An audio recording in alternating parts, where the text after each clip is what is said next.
Hello students, welcome to easy math for JE. I am Ujjwal Kaushik, your friend. जो भी students IT JE की preparation कर रहे हैं उनके लिए हमारा चैनल बहुत यूजफुल है।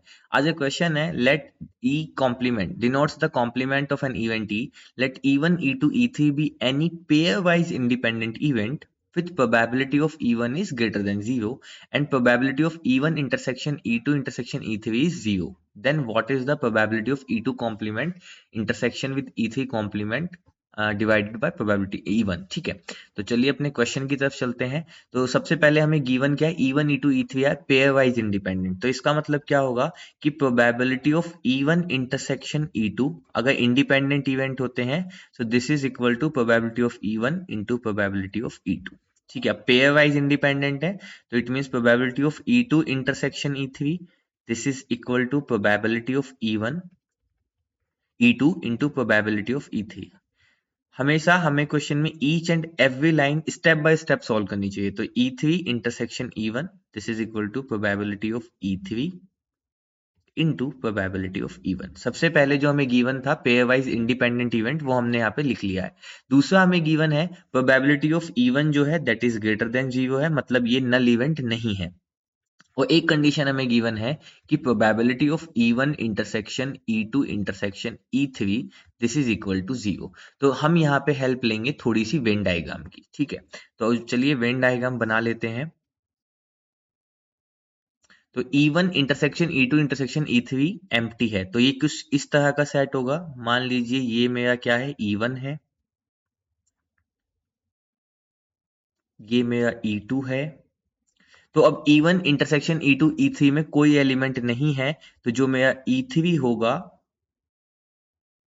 वो कुछ इस तरह का आप मान सकते हैं। ठीक है, तो ये मेरा E3 हो गया। मैं इसको दोबारा बना देता हूं। वो कैसा होगा, वो कुछ इस तरह का होगा। ठीक है, तो ये हो गया मेरा E3 इवेंट 3 यूनिवर्सल सेट। ठीक है, अब देखो यहां पे जो मुझे फिगर आउट करना है उसको लिख लेते हैं, that is probability of E2 complement intersection with E3 complement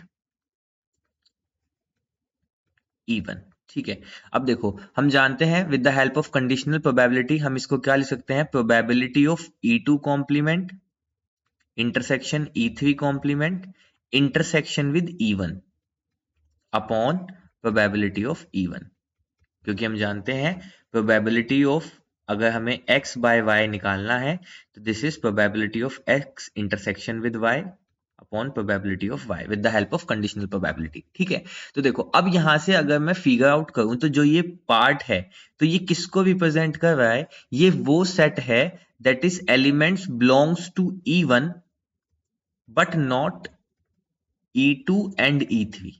ठीक है, क्योंकि यहाँ पे जो एलिमेंट्स है वो E1 के तो हैं बट वो E2 और E3 में नहीं है, क्योंकि वो E2 कॉम्प्लीमेंट और E3 कॉम्प्लीमेंट के साथ हैं। तो ऐसे एलिमेंट्स अगर मैं अपने सेट से देखूं तो जो सेट E1 में तो हैं बट E2 E3 में नहीं है, तो मैं इसको ऐसे लिख सकता हूं, that is probability of E1 minus, देखो सबसे ज्यादा इंपॉर्टेंट चीज जो है यहाँ पे देखने वाली, probability of E1 minus probability of E1 intersection with E3 minus probability of E1 intersection with E2। ठीक है, upon probability of E1। Again I am explaining कैसे। देखो यहां पे गिवन है कि प्रोबेबिलिटी जो हमें निकालनी है, जो हमें सेट गिवन है, दैट इज E2 कॉम्प्लीमेंट, वो E2 के कॉम्प्लीमेंट में हो, E3 के कॉम्प्लीमेंट में हो और E1 में हो। तो यानी कि वो E1 में है बट E2 E3 में नहीं है। तो अगर मैं ऐसा विजन देखूं जो E1 में हो तो वो विजन होगा ये, पर वो E2 और E3 में नहीं है, तो मतलब इनके इंटरसेक्शन पार्ट में भी नहीं है, तो वो विजन मेरा सिर्फ यही होगा।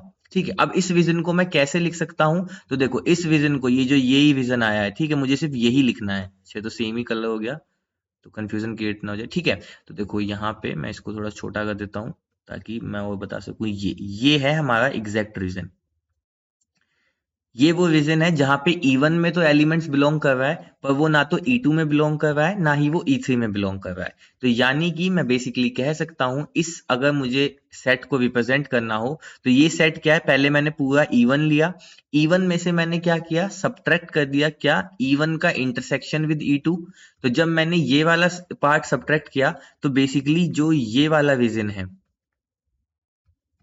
ये वाला रीजन एलिमिनेट हो गया E1 में से।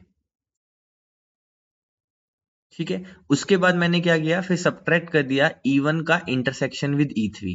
तो अब कौन सा वाला पार्ट एलिमिनेट हो गया, अब ये वाला पार्ट एलिमिनेट हो गया जो E1 का इंटरसेक्शन बन रहा था E3 के साथ। तो अब अगर आप ध्यान दें तो E1 में से इन दोनों पार्ट को हटा दें तो सिर्फ ये येलो शेडेड वाला पार्ट रह जाएगा। तो बस इसी की मैंने प्रोबेबिलिटी ले ली यहाँ पे। तो देखो अब ये क्या हो गया मेरा, probability, this is equal to probability of E1 minus, अब देखो हमने देखा था ये पेयर वाइज इंडिपेंडेंट थे, तो ये क्या हो जाएगा, probability of E1 into probability of E3 minus probability of E1 into probability of E2 event upon, नीचे चल रहा है प्रोबेबिलिटी ऑफ E1। ठीक है, अब अगर आप ध्यान दें तो प्रोबेबिलिटी ऑफ E1 जो है वो हमें क्लियरली गिवन है कि that is greater than zero. तो अगर वो जीरो से बड़ी है तो मैं प्रोबेबिलिटी ऑफ E1 को यहाँ पे कॉमन ले सकता हूँ, और कॉमन लेके कैंसिल आउट किया तो यहाँ से बचा सिर्फ 1 minus probability of E3 minus probability of E2। ठीक है, तो अब देखो सिर्फ इस वाले पार्ट को 1 माइनस E3, तो इसको मैं क्या लिख सकता हूं, इसको मैं लिख सकता हूं probability of E3 complement minus probability of E2। तो अब देखते हैं, तो probability of E3 complement minus probability of E2, option 4 is our right answer. I hope you are able to understand the video. If you have still doubt, you can ask to me into the comment box. Thank you very much. Please subscribe the channel. Be happy.